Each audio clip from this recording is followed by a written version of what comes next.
Hi hello, എല്ലാവർക്കും ഷമാസ് കിച്ചണിലേക്ക് സ്വാഗതം. ഇന്ന് ഞാൻ നല്ലൊരു തൈര് സാധാരണ ഉണ്ടാക്കുന്നത്, അതായത് ഒരു കേർഡ് റൈസ്. അതധികം പുളിയില്ലാത്ത തൈരാണ്. ഏകദേശം 2-3 മണിക്കൂർ ആയിട്ടുള്ളൂ കേട്ടോ. അപ്പം അധികം പുളിച്ചിട്ടില്ല.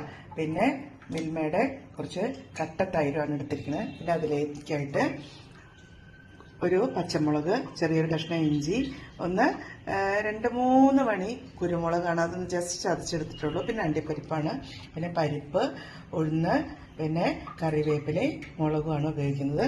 ഈ റൈസ് നന്നായിട്ട് നമ്മൾ ഉടച്ചെടുക്കണം. നന്നായിട്ട് ഉടച്ചെടുത്തിട്ട് അതിൽ ഉപ്പും തൈരും കൂട്ടിയിട്ട് ഒന്ന് നന്നായിട്ട് കുഴയ്ക്കണം. അപ്പോൾ നമ്മൾ അതിലേക്ക് ഈ തൈര് ഒഴിക്കുകയാണ്. ഏകദേശം 1 കപ്പ് അധികം പുളിയില്ലാത്ത തൈരാണ്. കൂടാതെ ഞാൻ ഈ കട്ട തൈരും അതിലേക്ക് ഒഴിച്ചു കൊടുക്കുകയാണ്. ഇനി കുറച്ച് ഉപ്പും ഇട്ടിട്ട് നന്നായിട്ട്, ഉപ്പൊക്കെ ആവശ്യത്തിനനുസരിച്ച് ഇട്ടാൽ മതി. ഇത് നന്നായിട്ട് നമ്മളിതൊന്ന് ഉടച്ച് റെഡിയാക്കി എടുക്കണം. അതിലേക്ക് നമ്മൾ വറുത്തിടാനായിട്ട് അടുപ്പത്തൊരു പാൻ വെച്ചിട്ടുണ്ട്. ആ പാനിലേക്ക് കുറച്ച് വെളിച്ചെണ്ണ ഒഴിക്കുകയാണ്. നെയ്യും ഇടുന്നുണ്ട്. ഇവിടെ ഇഷ്ടമാണ് എല്ലാവർക്കും നെയ്യ് മാത്രം ഇടാം നിങ്ങൾക്ക്, അല്ലെങ്കിൽ വെളിച്ചെണ്ണ മാത്രമായിട്ട് ഇടാം. പക്ഷേ ഇവിടെ നെയ്യ് ഇഷ്ടമുള്ളതുകൊണ്ടാണ് നെയ്യും കൂടി ഞാൻ ഇടുന്നത്. നെയ്യും വെളിച്ചെണ്ണയും കൂടി ഇട്ടിട്ടുണ്ടെങ്കിൽ ഒരു പ്രത്യേക ടേസ്റ്റ് ഉണ്ട് അതിന്. ഞാൻ കടുക് ഇട്ട് കൊടുക്കുകയാണ്. പിന്നെ നമ്മൾ പറഞ്ഞ പോലെ തന്നെ പരിപ്പ്, പിന്നെ ഉഴുന്ന് പരിപ്പാണ്. ഉഴുന്ന് പരിപ്പിൻ്റെ കൂടെ തന്നെ മുളക്, കറിവേപ്പില, ഇതെല്ലാം കൂടിയിട്ട് നന്നായിട്ടൊന്ന് ഇളക്കി കൊടുക്കണം.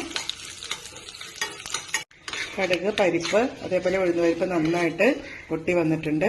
ഇനി അതിലേക്ക് ഞാൻ പച്ചമുളക്, ചെറിയൊരു കഷ്ണം ഇഞ്ചി, അതേപോലെ ഈ കാഷ്യൂനട്ടും, അതേപോലെ കുരുമുളക് ജസ്റ്റ് പൊടിച്ചതാണ് കേട്ടോ, അതും കൂടിയിട്ട് ഇട്ട് കൊടുക്കുകയാണ്.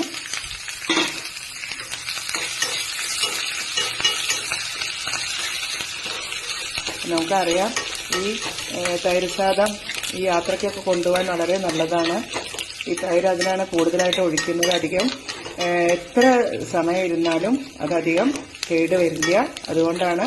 പിന്നെ അതിലേക്ക് നമുക്ക് കറികൾ പോലും വേണമെന്നില്ല. അതിനാണ് നമ്മളിതൊക്കെ ഇത്രയും നന്നായിട്ട് അതിലേക്ക് താളിച്ചിടുന്നത്. ഇനി നമ്മുടെ റൈസിലേക്ക് ഇട്ട് കൊടുക്കുകയാണ്.